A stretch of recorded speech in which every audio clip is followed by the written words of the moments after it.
Welcome again to my home in Queens, where we're hopeful that the worst is past. We're all learning something new about our relationships with those who depend upon us, and we're all learning something new about ourselves in the process.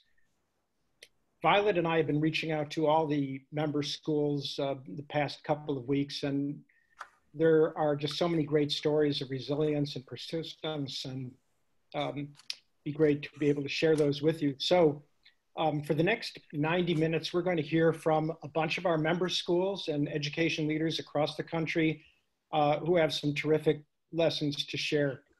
CPICS, again, is run and governed by our members. We are the national democratic voice of independent charter schools, and membership dues are very modest. So please join us. We'll send you a registration link at the end. We want to just jump right into things, but before that, Violet has a few words to say about a special project that we've just begun and for which we need your help. So, Violet. Hi, everybody. So we are working on a project with all of our member schools and other independent schools across the country, independent charter schools, interviewing school leaders and teachers and students about what is happening right now. So we're going to send out an email afterwards with more information, but if anybody is interested, I'd love to interview you and hear what your experience has been COVID. So we'll reach out after this with more. Thanks. So we don't have quite as many people as we did the last time, but still a nice crowd. An awful lot of folks. This is being recorded, so we get lots of requests for people to be able to watch this on recording. I think we are getting a little zoomed out these days, and we're getting shaggy too. How many need haircuts? Raise your hand if you need a haircut. Yeah, and I think we're all longing for human contact as well. So it would be great. Look forward to not having to do this in little Zoom boxes, and hopefully we'll be able to have a national conference in person. But for right now, this is the best we've got. It's not as nutritious as a real meal, but this is we make do. Our schools have learned to make do. I want to introduce Elisa Rafa to you folks. Elisa is the director of the Minnesota Online High School. They've been doing this for a long time, and for those who were here last couple weeks ago, Elisa gave a short presentation, but I've asked her to do a longer one now because of Elisa is really one of, I think, our foremost exponents on the pedagogy behind the technology. Right now, we're all kind of caught up in the technology of doing this, but there's something behind, there's something very human that has to be behind it. There's something human about pedagogy. So she's going to speak for the next 15 minutes, and we'll have a Q&A after, but please listen to what she has to say, because I think it's important for all schools that are entering this new world of distance learning. Elisa? Thank you, Steve. So I'm going to do more thanks in a minute, but first I want to share my screen. So I want to start by saying thank you. Well, first of all, I titled this a long view because it really is, and why we need it now is a little bit skeptical, because I asked Steve, do we really need this now? And he insisted, yes, we do. Let me start slideshow while I'm talking. And I think he's probably right. But before I launch into what I want to talk about, I would like to thank CPICS, and we are very proud to be a member of CPICS. I have the logo down below that Minnows is a teacher-powered school, which is not synonymous with being a member of CPICS, but I really feel that what CPICS does is support us and sees us for what we are, and that means all of our schools in all of our varieties. So I hope I can offer something useful today, no matter what kind of a school you're running. If it's a school that does expeditions, if it's a school that does classic books, it doesn't really matter. I think what matters is what we want for our students and how we try to make that happen. And I also want to say thank you to everybody here and all of our colleagues in Minnesota who are serving meals to students and providing childcare to healthcare workers, kids, and first responders kids. Some of our online schools, including Minnows, are not doing those things. We are supporting families in other ways. We are hearing lots of stories of crises, but there are just things that I don't have to deal with day to day, so I guess I can think about theories and frameworks around technology and pedagogy. So that's what I'm here to talk about today. So my inbox, my email inbox looks like the picture on the left, and it is full of offers from ed tech companies for things that I can have for free until May 10th, which I find really ridiculous, or until the end of the school year, which is also not that useful. So when I'm thinking about education technology, I think it's really important to say we are in this framework, we're in this landscape, and this is why a long view is important. We will likely be somewhere like this again, where we need to pivot to distance learning. Lots of schools need to do it really fast, maybe with more forethought and planning the next time, but also the long view, because we have been in this education technology landscape for a long time, where there's a lot of profit to be made and a lot of discernment missing. So on the left, I've got all the offers in my inbox, metaphorically speaking. And on the right, I have the things that I think we really want to focus on as a network of independent public charter schools, which is discernment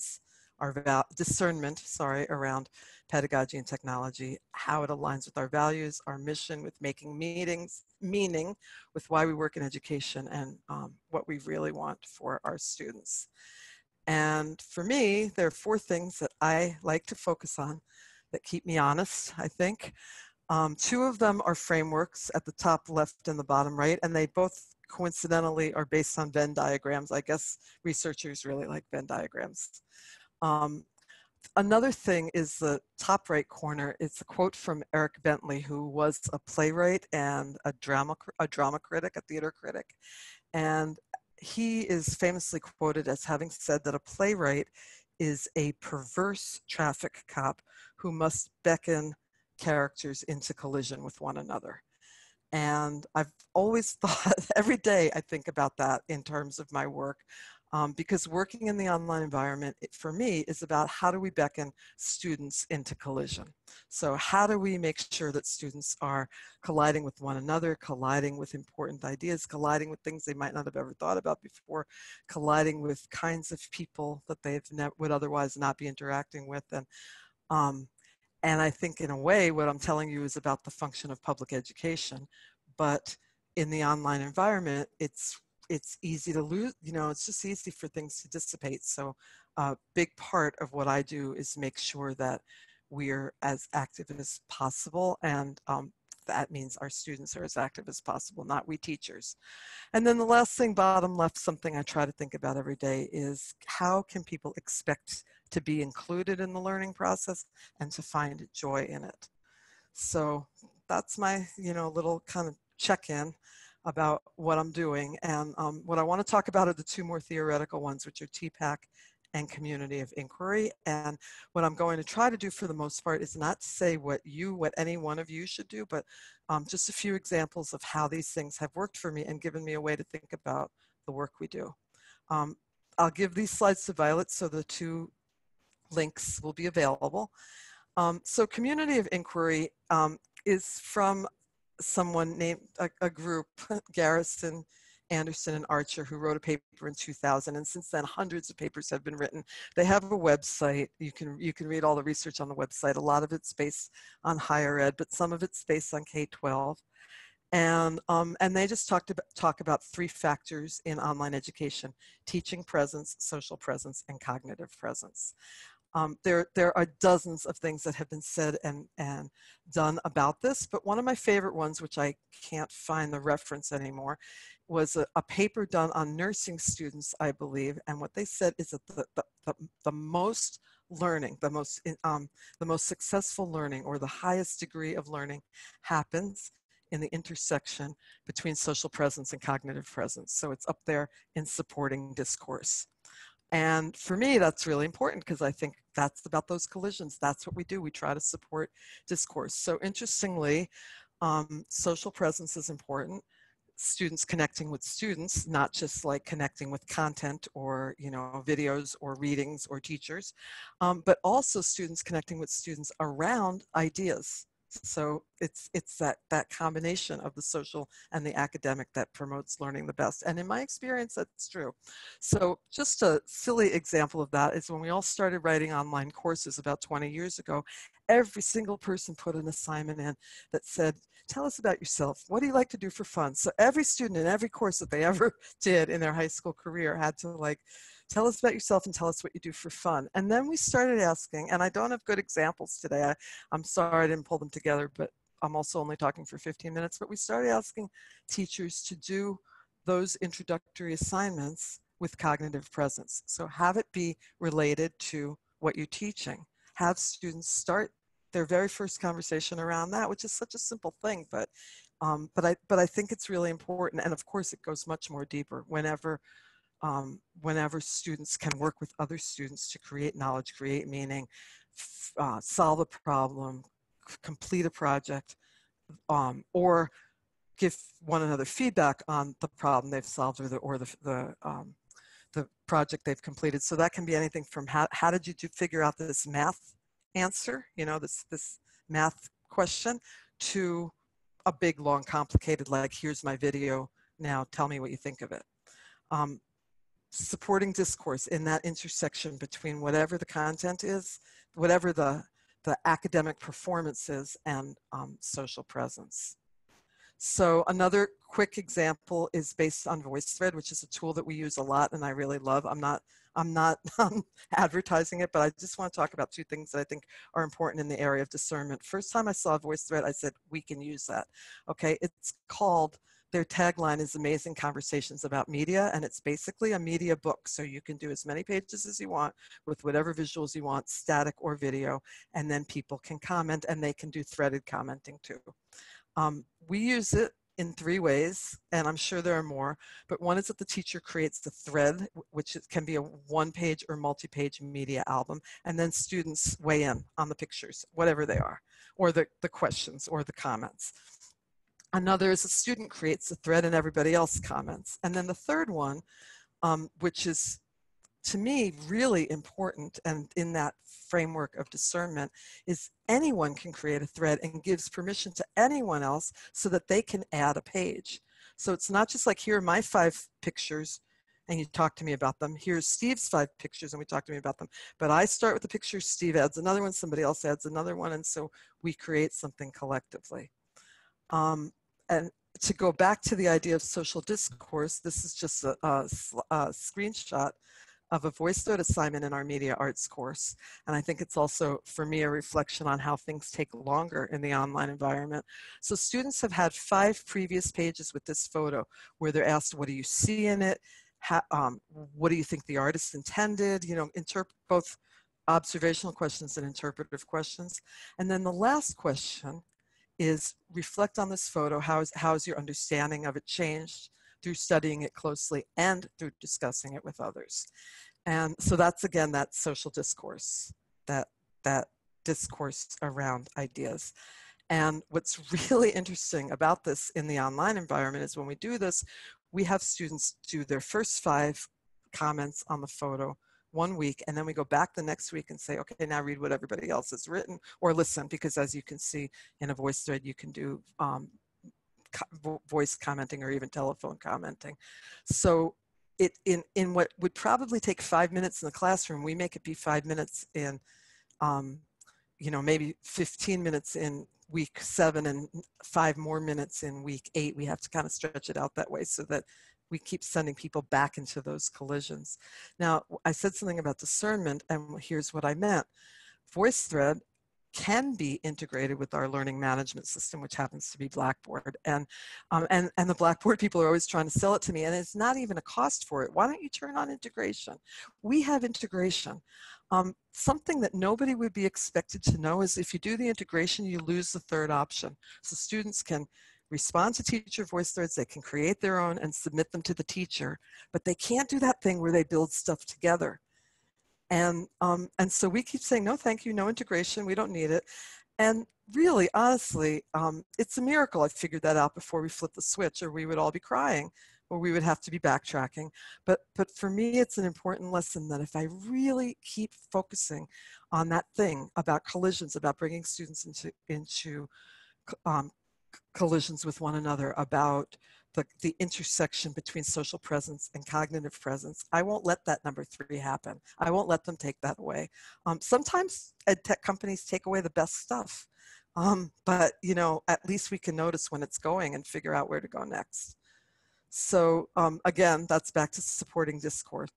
Now I'm going to switch to the other. I have to just take a quick look at how I'm doing for time. I think I have a few more minutes, right? So switching to TPAC. This is the framework that I really love, and I think, and it helps me again to think about what I'm doing. And it's from Michigan State University, and they just are talking about teacher knowledge in this case, and they're talking about how we all have content knowledge, we all have pedagogical knowledge, and we all have technological knowledge, and how the interesting things that happen, happen in the intersections of those 3 things. And in the very center, which they, I think, really actually call the sweet spot, they say that truly meaningful and deeply skilled teaching with technology, that's when that happens. So I just to go briefly, down at the bottom of mainly technological, a little bit of pedagogical, we've got Zoom. Here we are all Zooming everywhere. And then there was the backlash against Zoom. It's terrible, bad things happen in there. And then I saw a really well-balanced, really smart response in one of the email lists that I'm in, where somebody said, you guys, it's not Zoom. It's just like whenever you use web conferencing, you should lock some stuff down so people can't do things when the people who are running the meeting aren't there yet. Or having been a teenager myself once, about 45 years ago, I remember what I would do in an unlocked school classroom, if like nobody were there to stop me. So that's an example of just kind of mainly down at the bottom, technological or technological pedagogical knowledge. Like we have to know these things. Somebody on our team, somebody at our school has to know these things. But the interesting thing for us as educators, I think, are in those intersections. So the example I've brought today is from myself as an earth science teacher. So up here in the content knowledge, there's things like plate tectonics and radio dating and, things that have to do with geological history of the earth. In the intersection between content knowledge and pedagogical knowledge is something that most earth science teachers learn, which is it's pretty common to teach plate tectonics through mapping, which is a kind of inquiry-based learning. So, you get students to like map those earthquakes and map those volcanoes, and pretty soon they see the lines outlining the plates appearing. And on the technological side, you can do that with pencils. I mean, you can look up earthquake data, I guess, anywhere and do it with a map, pencil on a paper map. You can use tools that are online like Google or Google Earth, or there's a tool that sometimes is there and sometimes goes away from the US Geological Society. And then there's that incredible picture of Albert Einstein, and I think this is the really exciting part, which we don't get to talk about very much, but it's worth thinking about. The reason that he's there is because of the relationship between technological knowledge and between technology and academic knowledge. Albert Einstein died before anybody understood plate tectonics. And the reason that, and shortly before he died, he wrote the preface to a book written by another person whose main argument was that plate tectonic theory was, or continental drift theory was bull. And Albert Einstein said, this is a great and important book. So, I always tell my students that here's a person who we all think of as like our epitome of very smart, but he didn't have the information either. And a lot of the information came as a result of ocean mapping because of technology during and after World War II, in which people started to see these features take shape, and then they could make sense out of that pattern. So one of the things that I ask teachers to do, and it's, you know, it seems really abstract right now, especially when you're serving meals, is to think about how does technology change knowledge, and how do we introduce students to that idea? Because it really doesn't matter whether they do the maps with pencils or with Google Maps or with something else that like loses its NSF funding and goes away, which happened to my favorite tool, and I don't even remember the name of it anymore. What matters is that they understand the history of how we figured this out, and that they have the visual experience of seeing the lines take shape. So thinking about that then helps me to figure out what are the tools I want to use. Is it like, should they just do it on a piece of paper and send me a photo of it? Because that's really okay. Sometimes it's great. Just to sum up, what I think the most important question that comes out of that center spot is, what do we really want from our students? What do we want them to do more of, or better, or that is new? So what are we about with our students? And then how does technology support that or undermine it? Or, you know, for me, the most important question is the second one, which is, what do I want my students to create, and how will they share it with others? And I've got to tell you, I've never met an ed tech company, or very few, probably Voicethread's one of them, that leads with that question. It's usually, what kind of data can we provide to you, because you're reporting to somebody. And I can't underestimate the importance of that in all of our lives, but I don't think that's why we're really doing this work. And again, I just want to give it to you plain and simple. I know I did last time too, but I think that this is what helps me to be on a good track in terms of my relationship as an educator with technology, and as a school leader in my relationship with technology. So hope that was helpful. Elisa, thank you so much for that. That was, we've got about 10 minutes of questioning for you if you're up for it, but I'll actually start with my own just to get it started, because you raised such a good point at the end about, you know, what ed tech companies are basically looking at, and what data collection is the thing that they're best at in a way. So, you know, when you see every problem is a nail, you're a hammer, or whatever. But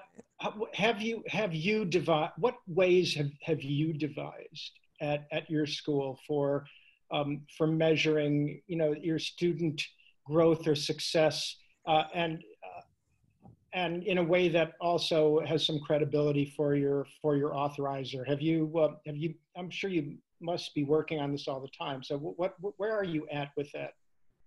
We are working on it all the time, and we're struggling with it all the time, quite honestly. But you know, I remember something. It's an image that I like images a lot, and one that was given to us by the Minnesota Department of Education was about the they didn't say reliability or validity, but it was about how much you can trust, how much confidence, that was the word, how much confidence you can have in a test. And the theory that they gave us was that a test, you can have the most confidence in a test if more people are using it. So the most confidence is something that's used very widely and nationally normed. And at a lesser level, but still very good, would be something that's used across a district. So imagine a big district with several high schools, and they're all using the same end of course chemistry tests.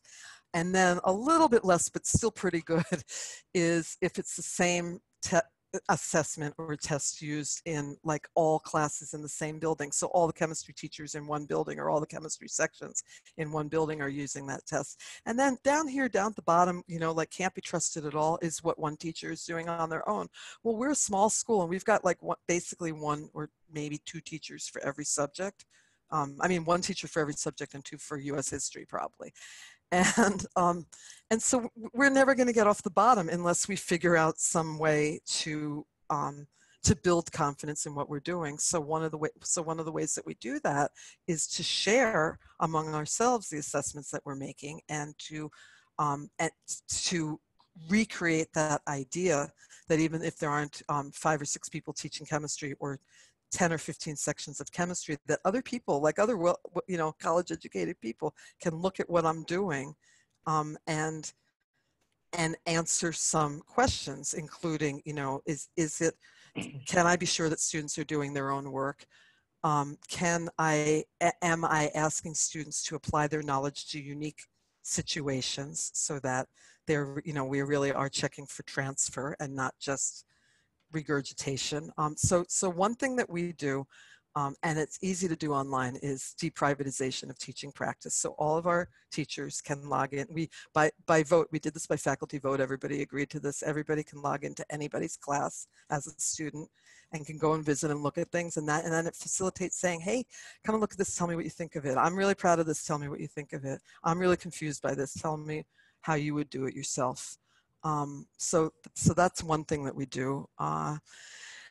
Another thing that we try to focus on, what I call authentic assessment, all those things that students have to somehow find their unique voice and answer a unique situation or create something new, and not so much objective style testing. We track very, very closely students' participation and attendance, and not just attendance, but engagement. We do a lot of tracking of engagement, and we use actually our two math teachers are part-time math teachers and part-time data experts, because what we do is we collect data every week from teachers about how students are doing in their courses. Very, very, very nuanced. We don't use the back end of our learning management system. We ask human beings to sit down and look at every student's name and think about how they're doing, and check off some boxes, but also write some comments. So we have both, the stuff that can be collated or aggregated, and the stuff that's just commenting from every teacher every week about every student. The reason we do it weekly is because some students find that they like to work on a schedule where they do like all their chemistry on Monday and all their history on Tuesday and all their media arts on Wednesday. And that it works for me as an adult, and it works for them. And also we have students who are working, and so maybe they need to do their schoolwork on the weekend. So we do a 7-day cycle on which teachers report on student progress, and then we crunch all of that. And so I would say that probably the most important tool that we have is Excel and Power Pivot, because we crunch all of that to try to get like an institutional view of each student. But the input to that institutional view is from individual teachers really thinking about what they know about their students. Are there any questions that can be shared in the chat box here? So I think another important part of discernment, I'm answering the questions about what do we use for tracking. So another important part of discernment is figuring out how much you can afford and what's it worth to automate. So because we're an online school and we had to do something that we could defend and kind of like robustly believe in, we actually pay for a tool that's called Starfish, and Starfish reads the back end of our learning management system. So every week, I, as a teacher, get a survey that says, click on this link, and then it's, here are all the people who are enrolled in your Earth and Space Science class. Now for each one of them, do this reporting. We don't have to pay for that tool. We don't have to pay for something to read the back end of our learning management system. I could just, and sometimes it crashes, so, or something bad happens. And so there's an alternate way to do it, which is we send teachers on the weeks that it's not working, we send teachers a spreadsheet, just an Excel spreadsheet, and say, write in your student name and then answer these questions. So, an Excel spreadsheet can do a lot of things, but the thing is then the teachers has to write in every name. So in order to make sure that nobody's overlooked, and in order to make the process be a little bit faster for teachers, and because we can afford it, we paid for this thing that does that first draw of the data out of the system and sets it up so the teachers can just go check, and then write in their comments. They can't submit without writing comments. So that's another thing that's different than just using an Excel spreadsheet, is that the system pushes them toward the exact feedback that we want. But I'm amazed that we pay for that. I just think sometimes we should just build that, or, we don't have to pay for that, but we do. Because we decided, because we are trying to make as few things manual for teachers as possible. Someone wants, Chris wants to know how many students does each teacher do that for each week? And also then outside of the technical aspect, how do you define student attendance versus participation versus engagement? So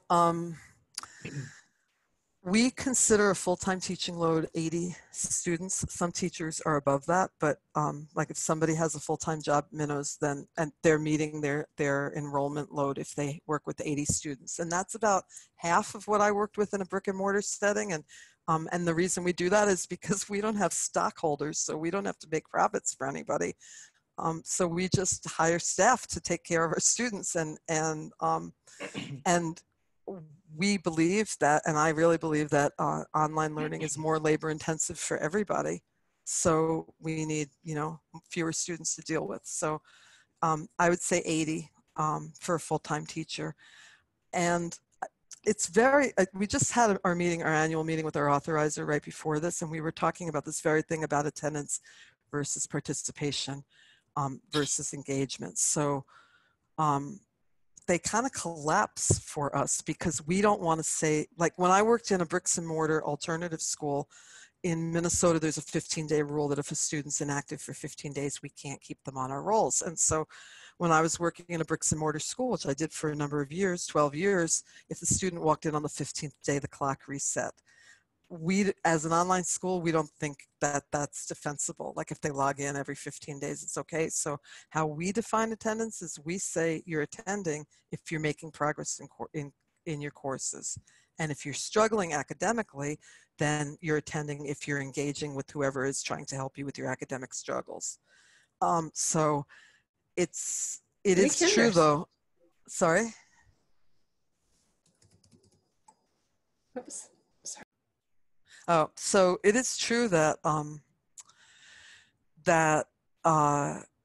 attendance and participation and engagement kind of collapse down into one thing in the online environment, because there's no such thing really as showing up with your body but being totally tuned out.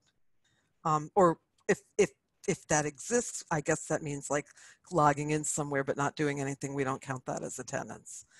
So hi, Brian. Are we playing games? Yeah, so there is certainly, you asked I asked, what do we want students to create and how do they share it with others? And certainly practice is a part of learning. And certainly there are ed tech ways, both free and paid, that students can get practice. And certainly one of the things that sometimes my students will create is they'll go someplace to some online site and play something either with each other or by themselves, and then give me some kind of visual proof, like a screenshot that they did it. So yeah, I think games are an important part of practice, and I think that can be, whether I'm like, that can be me playing Scrabble with a computer or playing Scrabble with my best friend from when I was 19 years old, different teachers use different tools, different ones of our teachers. I hope you'll invite some of our teachers for like kind of these specific questions, but different ones of our teachers use different online tools to set up those kinds of practice experiences. Lorena asked about reviewing the questions that are asked in the spreadsheet. So I could just like send a screenshot obviously without student names of what that survey looks like. It's basically the question, and maybe I didn't say this. So we ask, is the student on track? Have they been totally inactive for 7 days, which is an issue we have sometimes? Are they active but of academic concern, which means maybe they're active but not active enough, or maybe they're active but not getting it, not really engaged, are they starting to slip? Are they making improvement? We do kudos too. So are they making market improvement, or have they been submitting high quality work? And then the last thing we ask is there a potential extenuating circumstance? So if the teacher knows something, just in case the rest of us don't know it, that might be preventing the student from doing what they're expected to do. And then if they say yes to some of those things, they're required to comment. Like you can't say, yes, there's a potential extenuating circumstance without saying what you've heard or what you know. Alyssa, can you hear me? It's Rick Wells. Alyssa, many of us are in the early stages of transition from brick and mortar to online. And our teachers talk a little bit about having a personal life as well as an online teaching life. And so I think we're at, those of us that have just started everybody's all gung-ho and it's, wow, let's go, and I can do it better, and I can do it at 2 in the morning if you want it. And, you know, talk about that a little bit. That's a great question, and I will send those attendance engagement questions. I'm just going back to the chat. I will send those to Violet, and also I'm not sure what you mean by what the person who asked about editing attendance means, but I would say that yes, we say that attendance is turning in work or actively engaging with the learning process. Like it maybe you're working with the teacher to be able to turn in the work because you don't understand something, but you're doing the steps that you need to do to get the work done. So in terms of work-life balance or workflow or workload management, what I would say is you can definitely work at 2 in the morning, and that's good if you're not working some other time. So it's the always on thing that we all know is a problem, and I think that is something people have to guard against. And one of the things that I think about is I'm a very firm believer in good enough, and I'm a very firm believer in making incremental improvements. So this is what we're doing, and we'll try to get 10% better by the next time we do it, or 15% better. I've had some interesting discussions or disputes with some of my coworkers because when we started Minnows, we were 4 directors. We had a horizontal management structure, and one of my coworkers in particular was frustrated with some of our teachers because they weren't making as many beautiful things as some of our other teachers. And I said, we have to be really careful about what we're paying people to do and what we expect them to do. And if somebody chooses to do more than that as an avocation, that's okay. But but I can't lay that on everybody else, So if I spend and sometimes I do that, I sometimes spend my spare time trying to figure out something, how to make it more beautiful, how to make it more functional. That's all right. But I can't make that somebody's job if that ends up taking an unrealistic amount of time. So I think that that's really important. Alyssa, thanks so much. This was it was great, folks. Again, Alyssa will be available to answer questions, and we're very fortunate as indie charter schools to have a bunch of schools that have actually pioneered this stuff before. And we have a bunch from Minnesota, which actually speaks volumes about all the work that folks like Joe Nathan and others, have done there to kind of allow this to happen and to allow schools like Alyssa's to exist. Not every, there's a lot of, you're probably familiar with K-12 in the online world. I'm not going to get into it, but that is not the same model as one teacher taking care of 80 kids. A lot of our online schools have gotten bad reputations in the press for supposedly out there just making money. But the truth is you have a mission to do things as well as you possibly can, and so to be able to take the money that you're not spending on bricks and mortar and put it into personnel. As far as CPICS goes, I go, this is a model that's really worth emulating, and these are the people that you folks really have a lot to learn from, especially now. So again, thanks, Elisa, for a great presentation. We've got 7 more people to hear from, and Violet's going to do the next introduction. All right, everybody. So next we're going to hear from Alfonso Paz from California. Alfonso presented at our 2019 symposium in November. That was really great.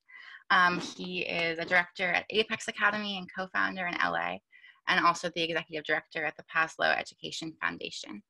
So without further ado, I welcome Alfonso. Thank you again. I really appreciate it. I was really an honor in presenting at the CPEX conference, and I was actually going to be presenting this with my partner at the CCSA conference in Long Beach. It is an hour-and-a-half presentation. I'm going to give you a Reader's Digest version. My email is there. Please reach out to me with any other follow-up questions if we don't have enough for me to answer. This is my mission and my passion. I've been collecting data and doing this now for over 13 years. So without further ado, let me begin. First of all of what I'm presenting is what we have been doing since we first opened our school 13 years ago.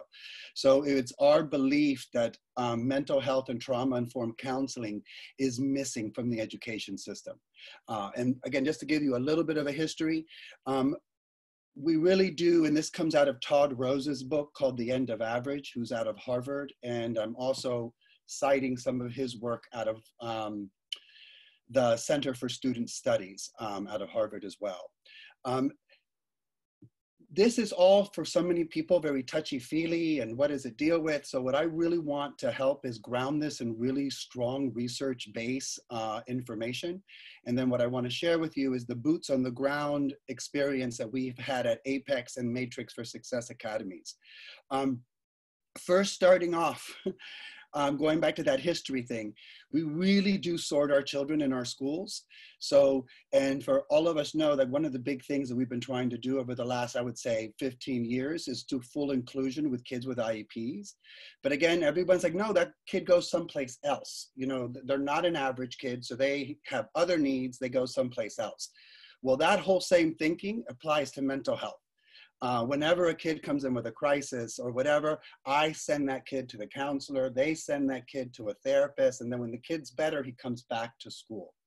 What I'm going to be presenting is a full model that this is just the way school is every single day. So we're not waiting for a crisis, we're set up every day to meet the students where they're at. This comes from, and I have a little video here, I'm not going to show it. This is again just information for you guys if you want to try to start setting up a transition to a full mental health model. It's just 5 minutes. We use it in our professional development to onboard people. It really just walks you through what the learning brain and what a survival brain is. And when we say survival brain, this is a student that's experiencing chronic toxic stress. So just real brief, on the learning brain side, they're open for information, they're comfortable with ambiguity, they can see the big picture. But when a kid, or even an adult, and I want to keep stressing this because we apply the same model to all our staff as well, they're hyper-focused on threat. They're uncomfortable with ambiguity. Everything is in a black and white mode. Again, the survival brain always beats the learning brain. Because the survival brain, and there's a wonderful woman in UCLA doing this research right now, she has this going all the way back on a DNA level to when we were cavemen. We are the only mammals that actually keep their young so long. So there is this natural thing for teenagers to rebel, which of course we all drive crazy. But again, it is sort of to help the people survive. So once we hit survival mode, that takes over everything. And you all know this. We've all gone through this in our personal life when there's a crisis or whatever, and we can't seem to handle more than just what that crisis is. Emotionally, and then again, really remember teenagers, they're all learning this. Their prefrontal cortex is not fully developed. So a lot of kids don't have experiential knowledge around this, and a lot of adults don't have experiential knowledge. And the only experiential knowledge we have is what we have gone through. So if your family went to a therapist and you did that process, well, you have that experiential knowledge. If you don't, you don't. And having these skills is something I'm, again, like I said, very passionate to help people succeed. On a side note, before I continue, I do want to stress some of the outcomes that we've gotten. All our kids have been graduating high school, completing college, and are completing college with no debt. Now, how do I know that? Because of these relationships we developed with the students, we had to keep extending the model on how to help kids. So we got them into college, we got them to graduate, then we got them into college, and then we got to get them through college. So this ongoing mental health and trauma literally is, when I say long-term, that's how long-term we do it at our school, all the way to post-secondary completion. Emotionally, as you see here, I think the most important part that I want to stress here is on the survival brain, the doubt of their abilities. They don't have a positive experience of success. They're afraid of getting things wrong, looking stupid, and making public mistakes.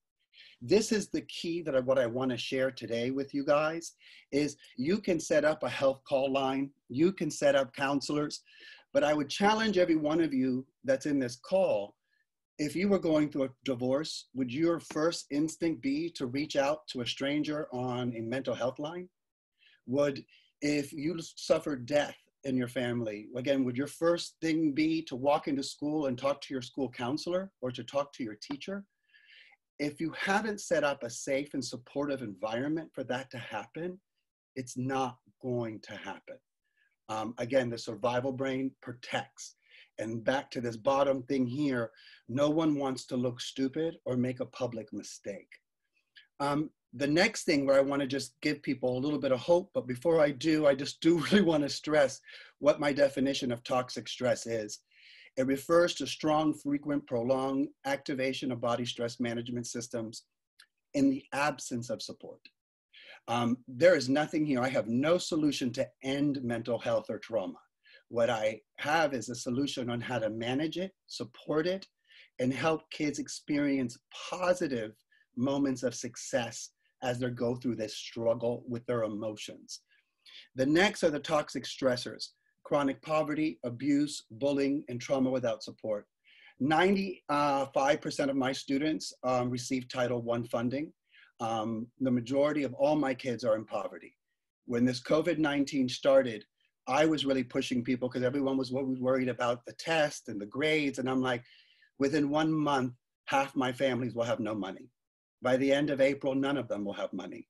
They don't give a flying crap about chemistry right now. They can't get anything else done. So it's about meeting students and where they're at. And when you can help them feel safe and supported, where they're emotionally and physically in their environment, then we can move to learning.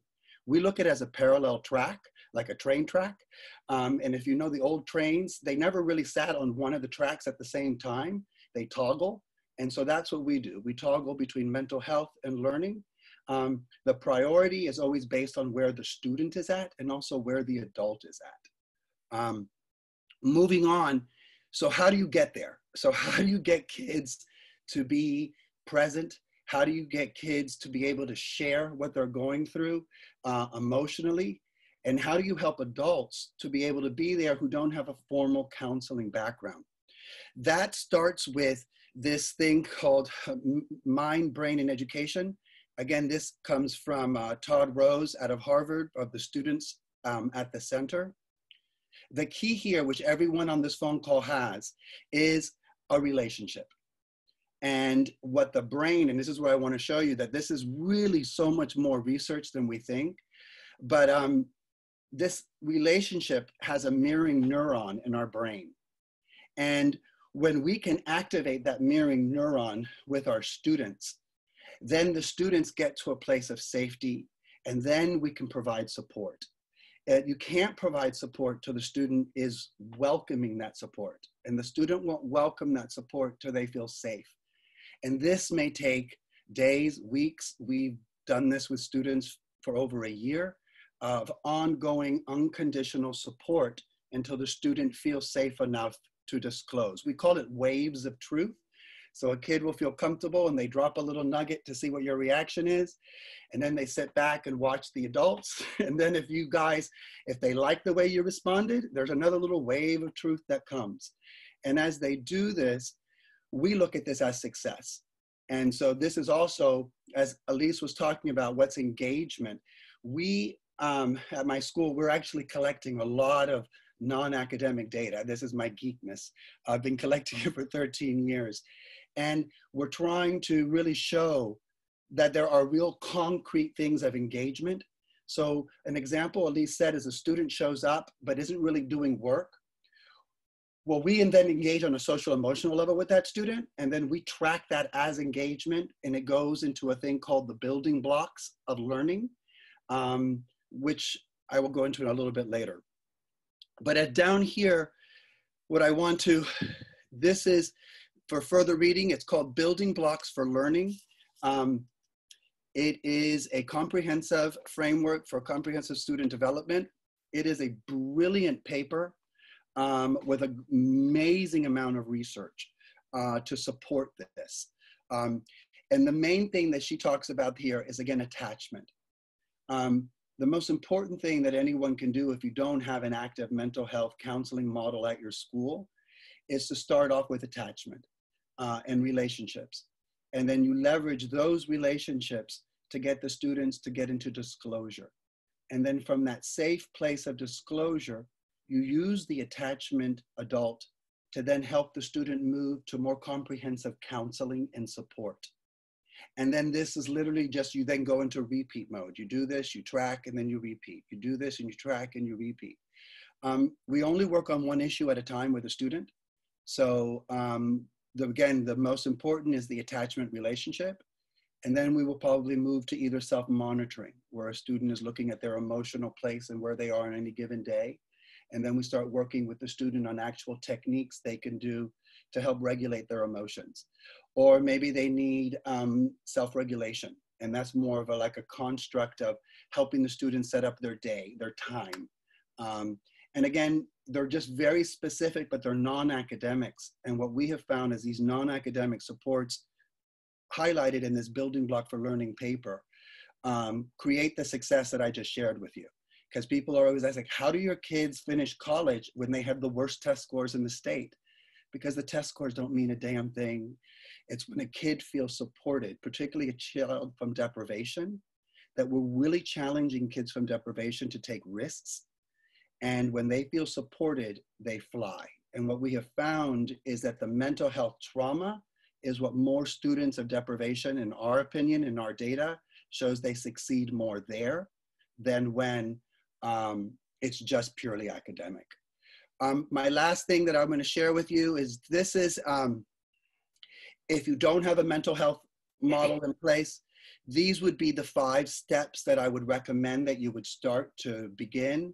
And this is where I'm going to end and say that if anyone doesn't have this or would want more information on helping to set up, my email is at the top, and I am available to help counsel and support your team from professional development to meeting individually with people. Like I said, this is my passion and I love sharing about it. And that's it. Thanks so much, Alfonso. Really, appreciate it. We'll have a Q&A at the very end here for all these presenters, but and feel free to reach out to them individually. Want to go now to New Mexico. We're going to talk with Mike Ogas. Mike is a board member of CPICS, and he's the executive director of the School of Dreams Academy in Los Lunas, New Mexico, just outside of Albuquerque. Mike. Got it. Okay, thank you very much. I was going to share a thing that we got going here in New Mexico. A little bit of introduction.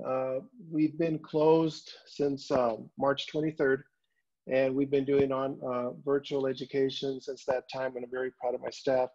One of the things that that's been emphasized here in New Mexico, and that we put into what the state asked us to do, a continuous learning plan for the rest of the year, is the notion of supporting social and emotional support for families and students and staff throughout this whole pandemic. So I'm going to share what I have here. Let's see here.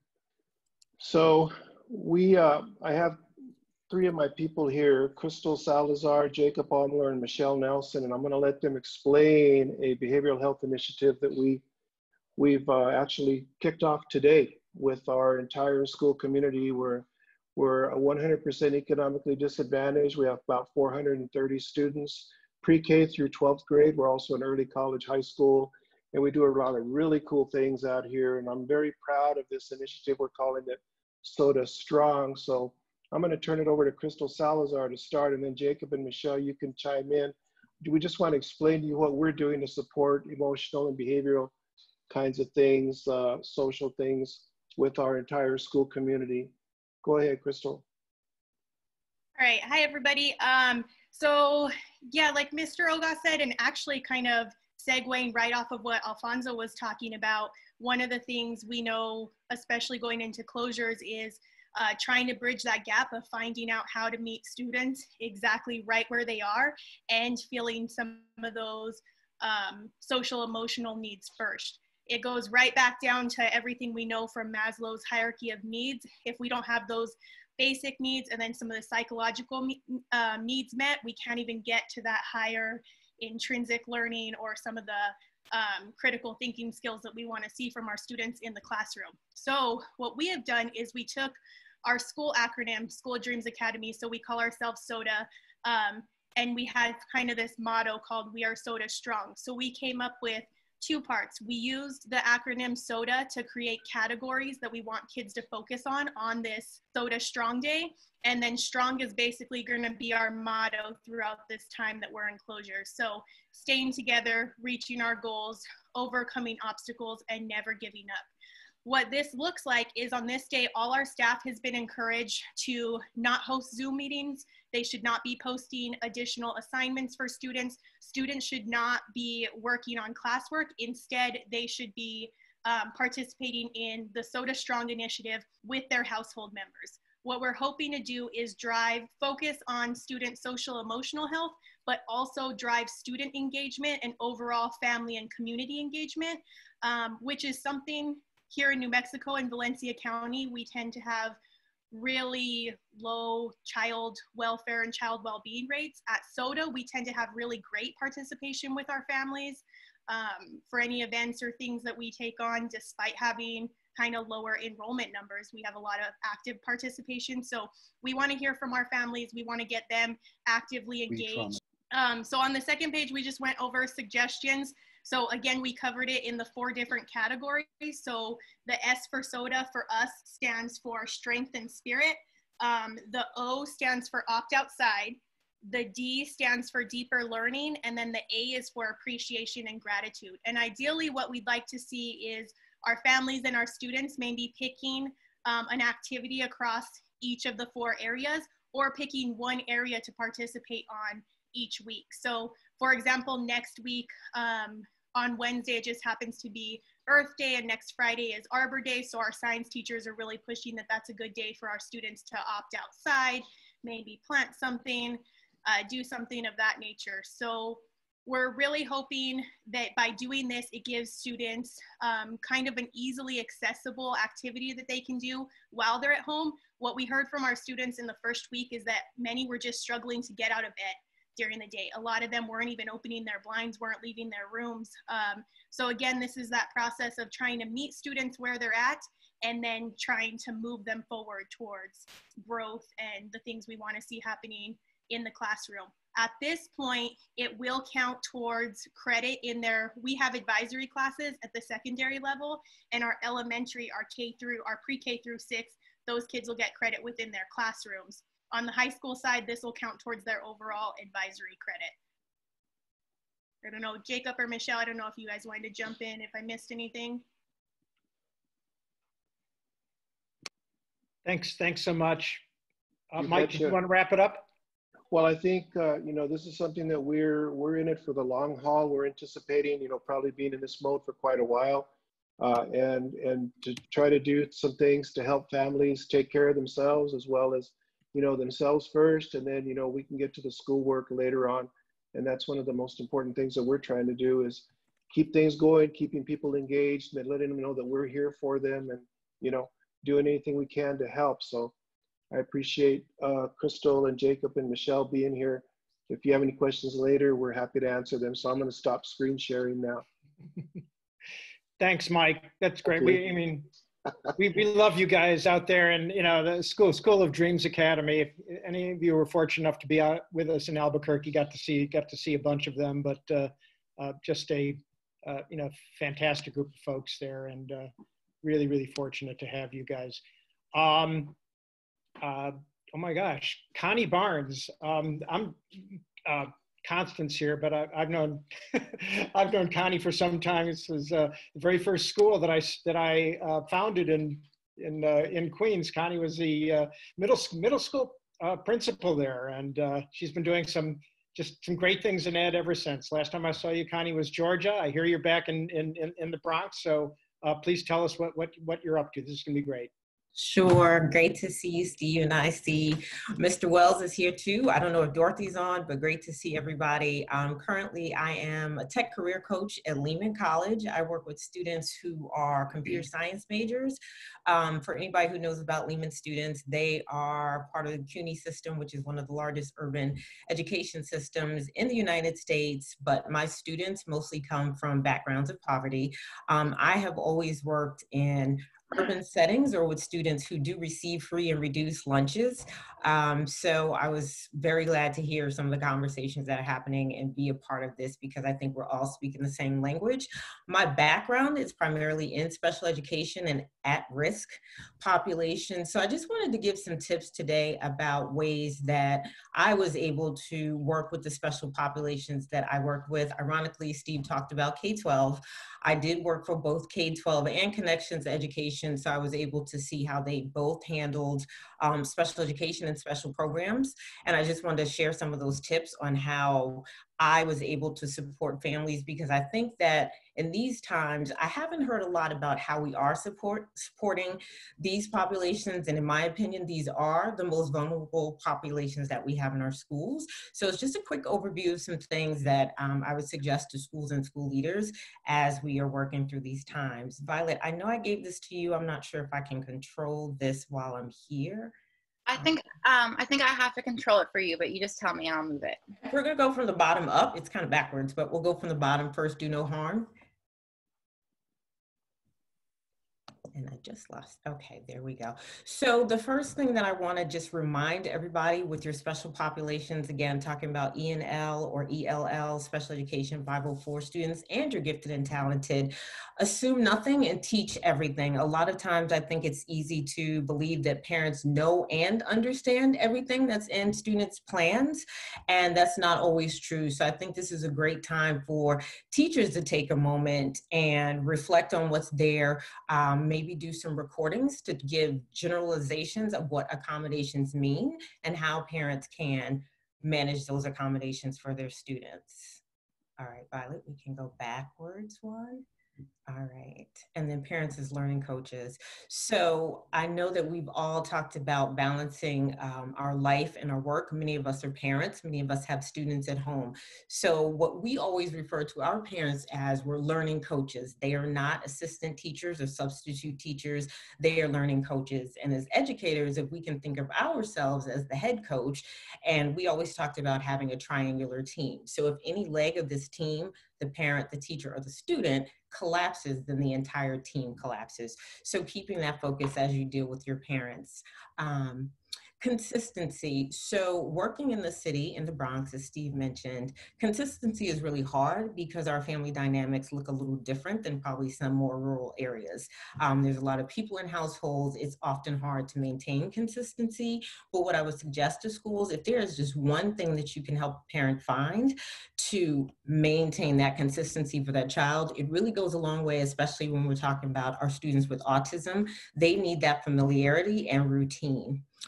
Classroom familiarity, another thing that teachers can do to, again, make the student feel more comfortable in this new setting. If there's a picture that you can send, if there's a book that you can remind the students of from your classroom, that again helps to keep that consistency and ease this transition period. And then the last thing, Violet, you can click on this one if you want to. Parents Toolkit, please. Thank you. Helping the parents have a toolkit. There are some really simple free resources. I love how Alyssa was talking about free resources that we should definitely make sure that parents know how to use. Screen readers, there's a lot of extensions that we could throw onto Google Chrome that would help students. And the goal in these times for students in these programs is to really be independent, because again, parents are working, there are multiple people in the household. How can we help students be independent? The other day I was messing around with MS Word. I did not realize this feature was there, but there's an MS Word Dictate. It's so simple. It could help students with writing, and again, fosters that independence for students. Okay, Violet, can we go back? Thank you. Behavioral support.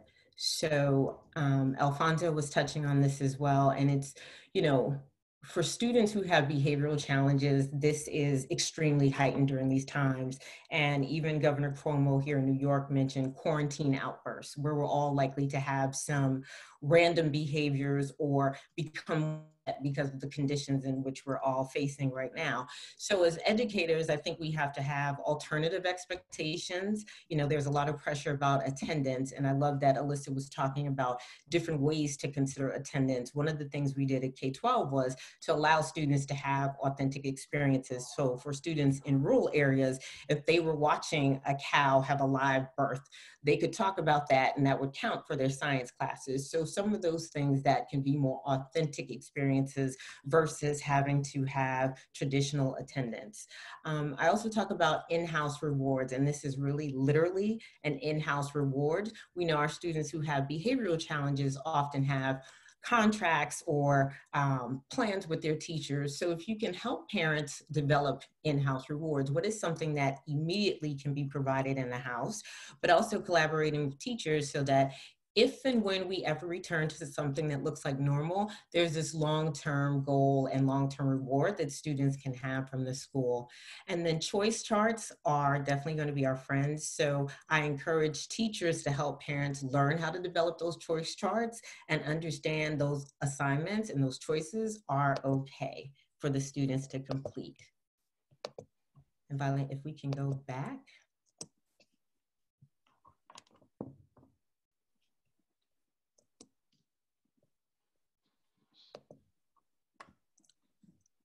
Lost.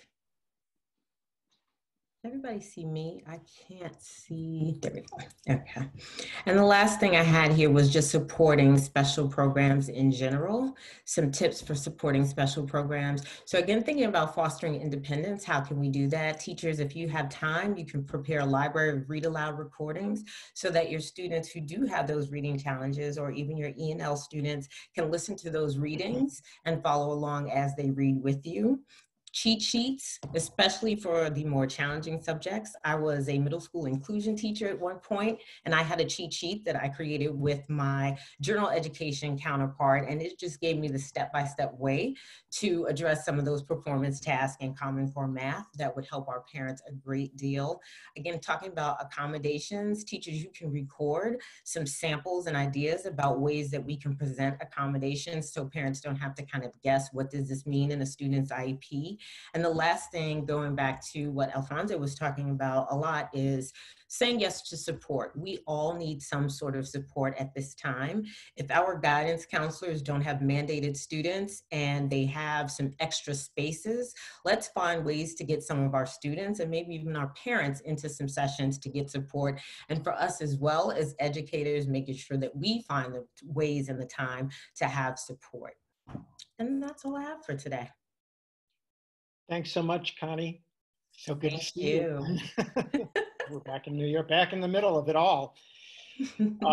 Folks, we're gonna jump back to Minnesota now, and Gigi Dobosensky is here to tell us about some things that are going on at EdVisions off campus. Gigi. Sure. So I only came up with a couple of things. You're all getting overwhelmed with information at this point. We all are. We've been doing online learning for 15 years as a charter school, 7th through 12th grade. We excel at relationships and student relationships. Student-driven projects is what we do, student-driven relationships. And so I wanted just to give you a couple of like tangible things in case you wanted to try these out. On how to build your students as leaders at the same time as continuing to do some check-ins with them.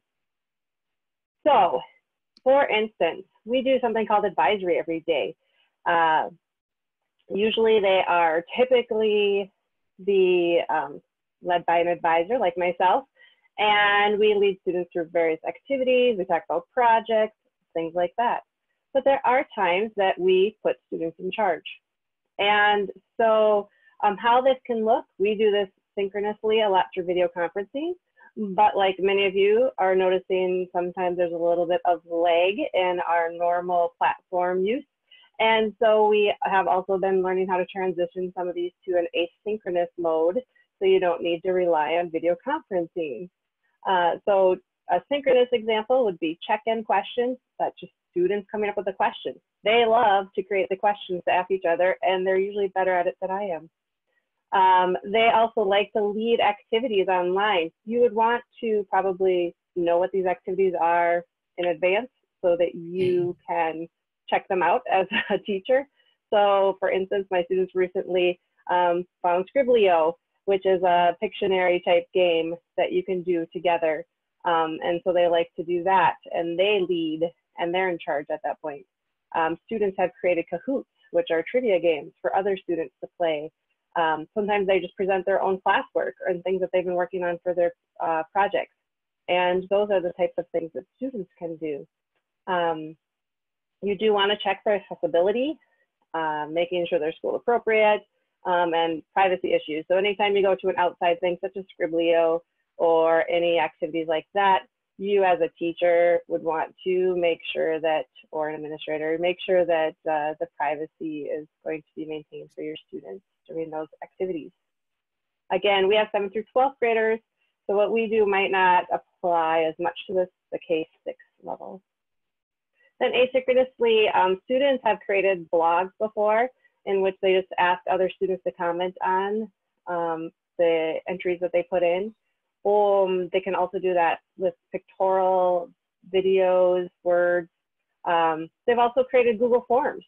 So, you know, we survey students often, or we get surveyed often. Students like to create surveys themselves. And so they use that type of information. And then using tools such as Voicethread, which was something that Elisa pointed out earlier. In all of these cases, the teacher will want to be a co-contributor, leaving it up to the students, but you're there for the support of the students, and also just to make sure that things maintain privacy and maintain school sensitivity. And then the expectations for participation in all of these things are collaboratively set with the students and the teacher. So you talk about in advance, if a student's going to lead, this is how we expect them to do that, and those types of things. And then we have clubs. So we have student-led clubs. So this is a pretty low-tech kind of way to do clubs, high-tech way to do clubs. So they're supervised with a teacher, but I don't create the content. So I'll give you an example. I lead the Dungeons and Dragons club of the school, as in I'm the facilitator. I don't do anything in the actual game itself. The students are in charge of that. They have figured out ways to do these. And the example for Dungeons and Dragons is they use something called Discord and a whiteboard called Miro to work together to be able to roll the dice, figure out their maps, move their characters, do all of the things that you would do for Dungeons and Dragons.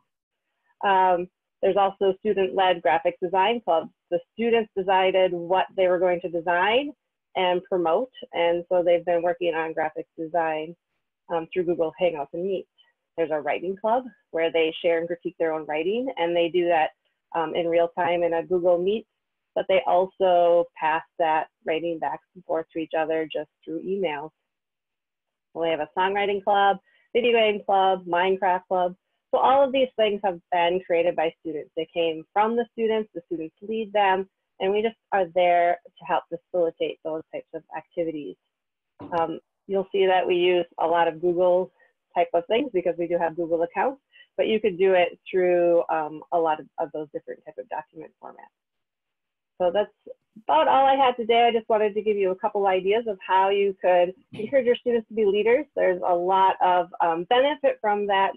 The students aren't realizing when they create these clubs that how much actual deeper learning they're doing in the regards of planning and coming up with how to communicate with their colleagues or their peers. So it's a lot of fun. Thanks so much, Gigi. Folks, we'll stay in Minnesota. Yeah, you notice this is Minnesota centric. A lot of our charter things happen to be Minnesota centric for very good reasons, because there's some really great things going out there. Stacey Bender from Cross Lake Community School in Cross Lake, Minnesota. Are you with us? I worked at Wolf Creek Online High School for 5.5 years, from 2005 until 2010. And so the learning coach model that I have developed at Cross Lake Community School, and Connie mentioned learning coaches, so it'd be interesting to see if we have similar models with that. But the coach model that I developed at Cross Lake Community School has its foundation in Wolf Creek Online School, Online High School's learning manager model. So I just need to give that shout out to them. There are some differences between our models. After working at Wolf Creek for 5.5 years, I then went to Minnesota Virtual High School, which at the time was kind of sort of controlled by advanced academics out of Oklahoma. And they had coaches, but that ratio was like 1 to 500 or something, which is completely ineffective. And the manager model at Wolf Creek, they have one learning manager for 25 students, but then those learning managers also teach courses. And I think there are other schools out there that have similar concepts. It's kind of like advisory in a seat-based brick and mortar school. And I think that makes sense when you're seeing kids. But when I had the opportunity in August of 2014 to basically get in on a startup, because that's what Cross Lake Community School was. I was hired when they had 13 students enrolled, and the director at the time didn't know what he didn't know. And so I basically emailed him and said, I think there's some things you don't know about online learning. And I laid out what they were. And he was like, yeah, you're right. Talk to his board. And then they advertised a job description or advertised a job opening.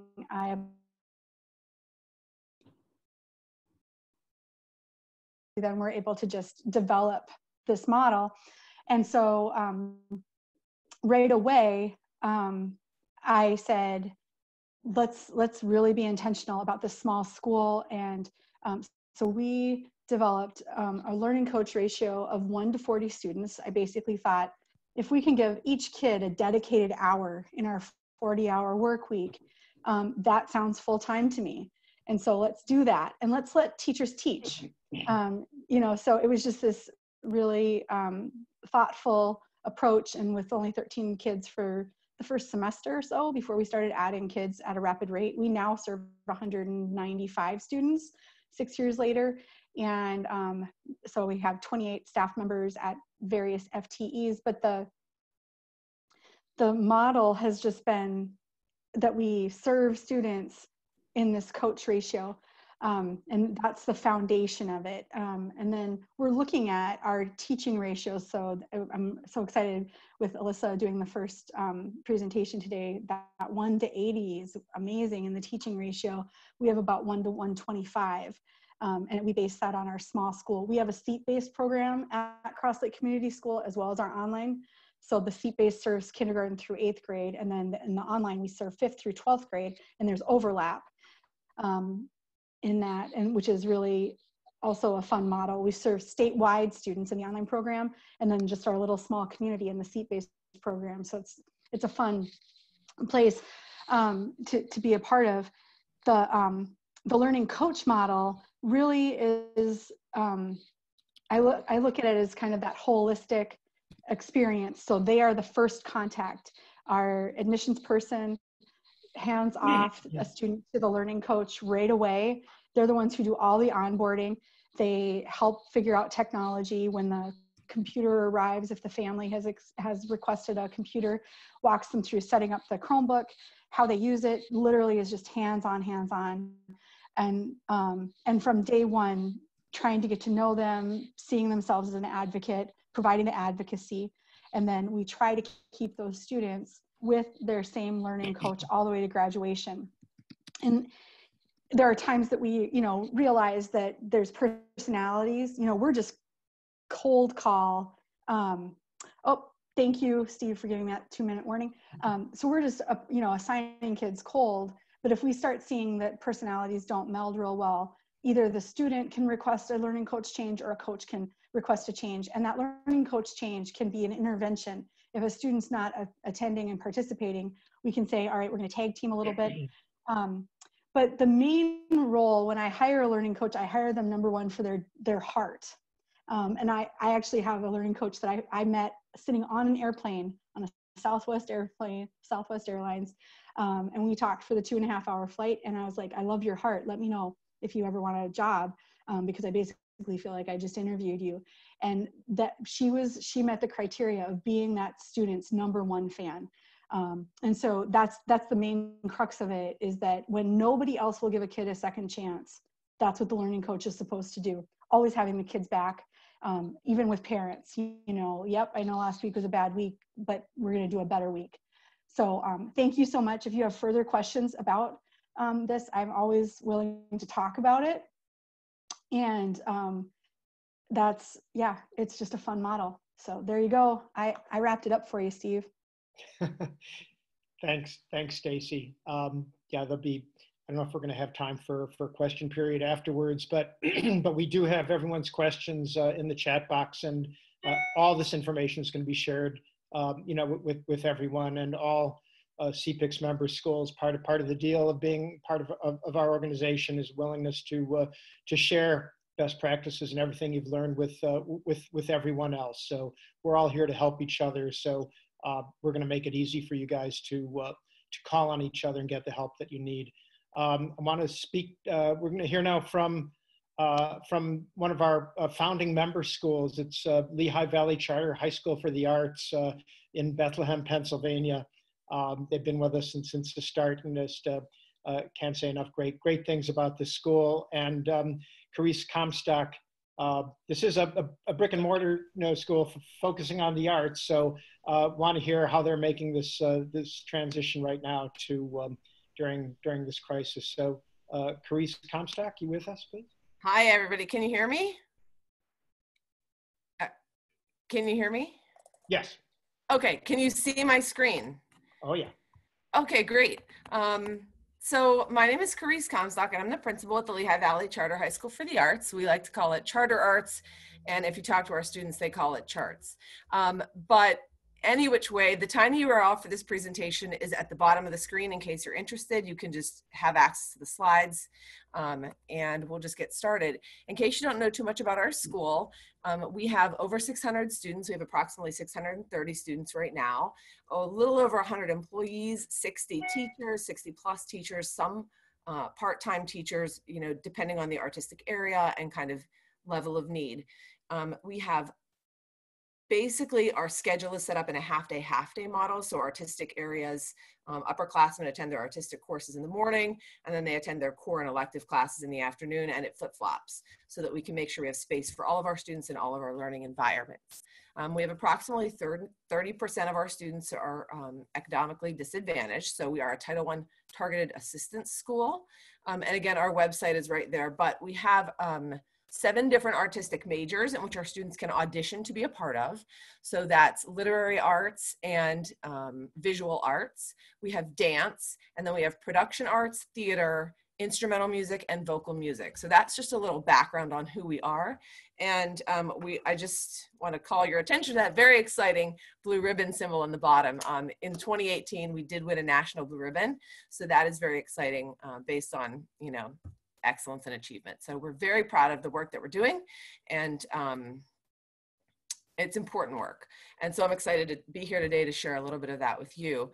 In terms of our vision statement, we really believe that cultivating collaborative artists and innovative thinkers is what we do best. And we continue to strive for new ways to do that. And this COVID remote learning situation that we're kind of thrust into has been a little bit of a challenge, I'm not gonna lie. Diane LaBelle, our CEO, and I, we had a meeting in her office, and we said, I think we need to plan for this. I think this is actually gonna happen. And so, we jumped right in, put a team together, because we thought, how do we take this very collaborative, student-centered approach to a curriculum and move it into this remote learning model where we have students from 47 different sending school districts across the region.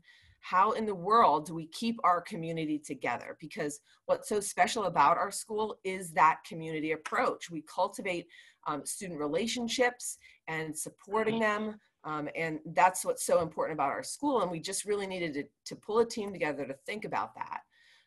And again, these are just kind of the values that we look for in our employees and in our students, and the culture that we try to create. And so really being transparent about, we don't know the way forward. We don't know what's going to happen, but we need to pull together to try to figure it out, and pull on our relationships and the passion that all of our students and teachers bring to our school community is so important. So how do we do that in this remote learning way? And like I said, the very first thing we did was we brought our instructional leadership team. We let them know that we were going to be working on this, and we asked for volunteers across the entire organization. Teachers, admin, directors, artistic directors, core chairs came together in an initial planning meeting so that we could really brainstorm our best approach. And we knew that we had a young staff, so we knew we were going to have kids running around at home while we have teachers trying to provide remote learning, Zoom calls. And so how do we work around that in a way that's manageable for everyone? And a lot of really good ideas came out of that planning session, like 2-hour office hours for students and teachers to be able to access one another via Google Hangouts, via some live sessions in Stream or Hangouts Meet. So good ideas there. We also had a big faculty meeting where we supported our teachers. We had some ed camp style professional development, how to use Screencastify, those teachers that are really, really good at that. How do you make a good quality instructional video? Can you support with one another and collaborate? So we did some of that before we even left for remote learning. Our last day in school was March 13th. And so we have been in this remote learning model for a little while now. We had our school counseling staff created a Google Classroom so that students would have easy access to their counselors, the school social worker, and the school psychologist.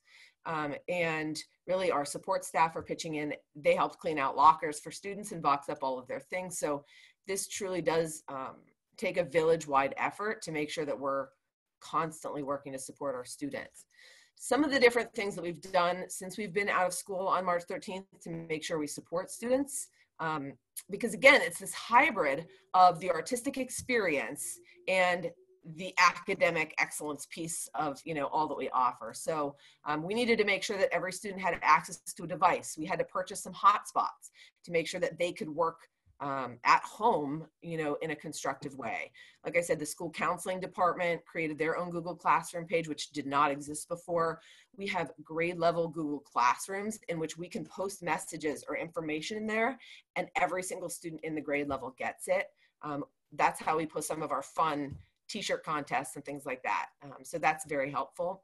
And of course, every teacher has their own Google Classrooms. And that was something that our teachers utilized before. And they really like the ability to direct message and interact with students in the stream functioning there. So that's been very helpful. We have all of our teachers and staff and administrators offering 2 hours of office hours per day where we're immediately available.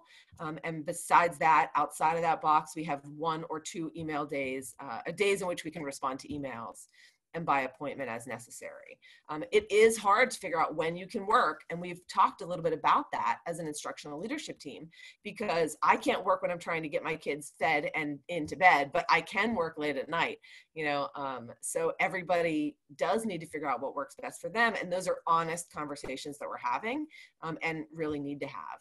Students have said that they really like the live Google Hangouts sessions and Google Meets, but we said that no new instruction can be provided during that time, because we know that some of our students are now, because they're in the high school age bracket, they are now essential workers. So they're working 40 hours at the grocery store because they're young and they can, and they want the money. So they are trying to balance a full-time workload with a full-time school. And that is really challenging for our students, just like it's challenging for our teachers. So we said it all has to be asynchronous. If you host a live session, then students can't be penalized for not logging in, but students should be encouraged to log in case they need those personalized supports. We are doing attendance check-ins with our attendance coordinator. She's reaching out to families if she doesn't see them popping into our attendance spreadsheet on a daily basis. So that's really helpful. We have students, our teachers tracking their student contact in kind of a work log, essentially, so that at the end of the day, if students are really struggling or parents reach out, the teacher can say, hey, listen, you know, little Carice reached out to me only 3 times. She never really asked me about that assignment.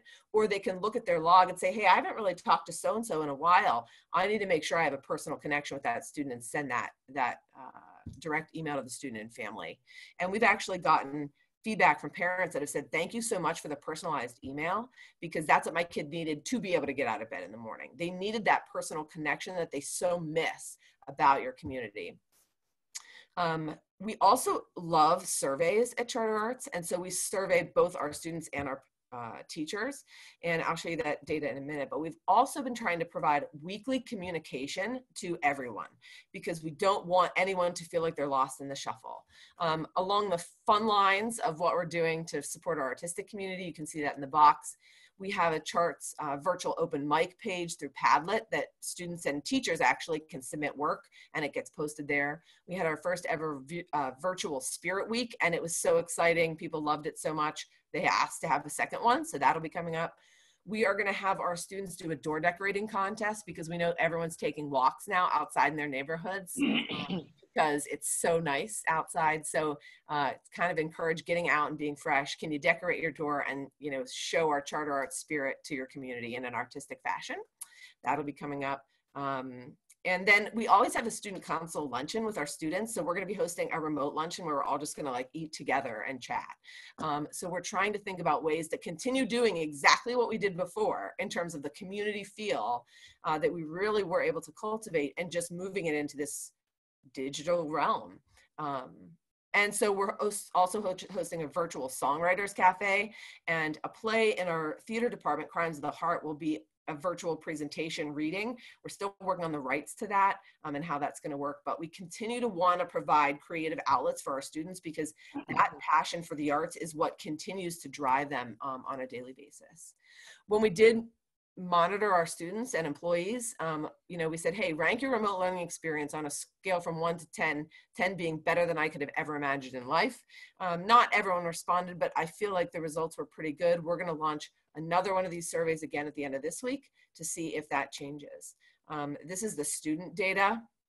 So a little bit more of a mixed bag on the student front, but we did ask for student suggestions. And so we are going to embed some of those suggestions into the future communication, just because we believe that student voice is so important. We need to be able to customize our education to meet the needs of all of our students. And that is a hard and tough challenge, but we're up for it. And ultimately, that's what we do on a daily basis, is we are flexible, we are reflective, and we know that continuous improvement is where it's at. And we can only do that with a community mindset. So that's what we're focused on. That's what we're doing. And I would love to share more with you if you're interested, and we can connect outside of this Zoom meeting. We're going to go in just a second. I've got to finish with Rob Pilkington, who's another founding member from Village Green Virtual. But just want to remind folks, we're going to have the next 2 sessions. Violet will be sending out the announcement. The announcement will go out shortly. Edward or Violet will send it out. The next one is going to be focusing on teacher supports, what we're doing to keep our teachers from burning out and just the stress of this time. And then 4 weeks from now, we're going to have one that is entirely student-centered. We're going to have students from all your schools, okay? From your schools telling us what it's like from their perspective. We're going to have the student, student voice right now, what's working for them, what their problems are. So please watch your email. Help us with this. We'll help you get through it. We'll get through it together. Thanks, everyone. Now we're going to hear from my good buddy, Dr. Rob Pilkington from Village Green Virtual in Rhode Island, blended school. They've been doing this for quite some time. Rob knows what he's talking about. So Rob, you there? Yes. Hi, Steve. How are you? Thanks. It's good to be with you guys again. Violet and Edward, always thank you for your help on this. And hello to my friends. Carolyn Taylor's on, as well as my wife, Deb Pilkington from the Providence School Department. So here we go. If you want to have continuity of school operations and continuity of teaching and learning, that means you have to have continuity of teaching and learning. And we're really kind of oddly excited about the closure and distance learning plan that we've had to do at Village Green Virtual, because it sort of brought us sort of back to our original roots. When we founded the school in 2013, we were Rhode Island's grand experiment in blended learning. We had heavy obstruction to the school with regard to the receipt of the charter. We were a corporate entity that was going to devalue teachers and turn students into automatons. And there was lots of pushback on the school. We were an Edgenuity school. We have 225 students. We're a statewide charter, 94% free and reduced lunch. We have 23 teachers. We have 33 total employees. We have a 15% special ed population. We have a growing MLL population. We have a 2-device per ratio student. We're a virtual desktop thin client environment. Every student has their own workstation. If you've ever seen images of Carpe Diem from out in the Southwest and in the Midwest, Carpe Diem network of schools, we're similar to them in that it's like an adult work environment for kids, but we're smaller and more personalized and much more team-based. We have 5 core content teams of teachers that work with between 35 and 50 students each, and that team really shepherds the kids through their Edgenuity experience. In the bricks and mortar environment, we have 60% what we would call sort of an asynchronous environment where most of our courses are student-led pace, and they have to keep their metrics up and keep their dashboards going in the right direction. Here's some pictures of VGV that Edward just put up. Just scroll through those real quick, Edward, so folks can sort of get a flavor of what the environment is like. You've got small workshop settings. You've got face-to-face teaching in a classroom, and then you have these large cube farms, which are the bulk of the square footage of the school is this adult office space for kids. We're a prototype R&D lab school for blended learning here in Rhode Island. We've been very experimental with our Edgenuity curriculum, especially in Lexile customizations. We're very heavy into data snapshots. We analyze those. We live by the numbers. We live by the metrics. We have action and session logs for both teachers and students, so we can track idle time. We can track keystrokes. We can track who does what when. We've developed linear courses. We have a 3-year graduation track. And we also have a very strong dual enrollment program as well. Our real heyday was 2014 to 2017, when Rhode Island was really on a course to advance blended learning. The tests changed, the commissioners changed, and Village Green is sort of an anachronism within its own time now. So this has been very interesting for us to sort of re-energize our school community, because the closure has been disruptive to us as well. We're a bricks and mortar virtual school where the virtuality is in the curriculum, not in the student or the learner experience. And so we all miss each other. And we had the same challenges of closure as everyone in the bricks and mortar environment had. You know, how do you still do food distribution? How do we get the Chromebooks out to families? We had about an hour's notice between the governor's address, where she, this was a Friday afternoon, where Governor Raimondo said that we would not be in school on Monday. So we had about an hour to sort of wrap up operations before the closure ensued. And we have the same issues as anyone does. We had connectivity issues with families and getting hotspots and taking care of things. And we also had to develop a rhythm of how to do distance learning. But one thing that we had going for us was a fully acculturated LMS with 100% of our faculty and students fully trained in its use, and families understanding the vernacular of distance learning. So while we were able to flip a switch and move from school operations during the day to school operations during closure, we were able to do it as smoothly and as successfully as we could, because of the curriculum. I always want to go back to the curriculum. And we were talking about social emotional needs. And you know, in my view, we have happy kids because they're successful kids. We customize the Edgenuity experience for them, and we adjust it to diagnostic data according to their Lexile ability. And we also hand build curriculum according to interest with regard to their program of study. And like I said before, there's about 75% of the courses our student interest and student-based pacing of course completion. So there's a lot of say-so and ownership that the kids have. But all of a sudden, we went from being in school and being a school community to disconnected. And there was a new rhythm. We were always a Google for Education school. We you know, everyone has the Google accounts and they do the meets and the hangouts.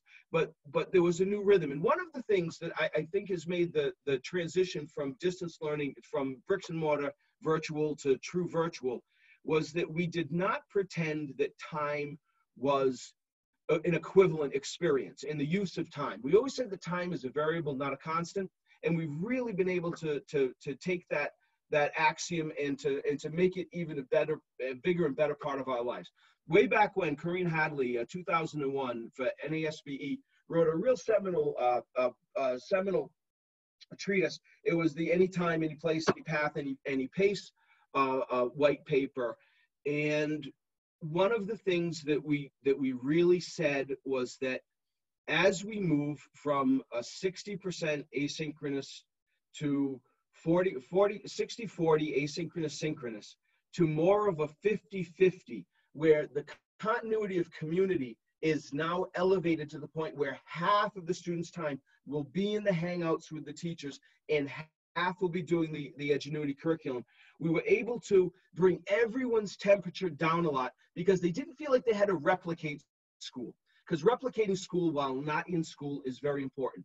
It's almost impossible rather than important. Replicating school while not in school is absolutely one of the most difficult things.